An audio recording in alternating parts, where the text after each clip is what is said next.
আমরা যখন রাত্রিরে ঘুমিয়ে পড়ি তখন এটা দিয়েছে। সাতটা গিফট দিয়েছে তখন। আমরা যখন রাত্রিরে ঘুমাই তখন সাতটা ক্লাস আমাদেরকে গিফট দিয়ে দেয় আর খাবারও দিয়ে দেয়।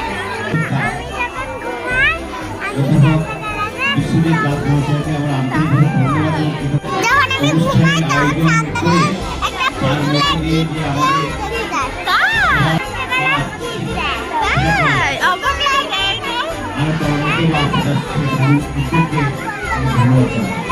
এই সঙ্গে আমাদের ডিপার্টমেন্টের সকল অধ্যাপক অধ্যাপিকা এবং সকল ছাত্রছাত্রী যারা এই অনুষ্ঠানে আয়োজিত সত্যি আমার পক্ষ থেকে আন্তরিক ধন্যবাদ এবং কৃতজ্ঞতা জানাই।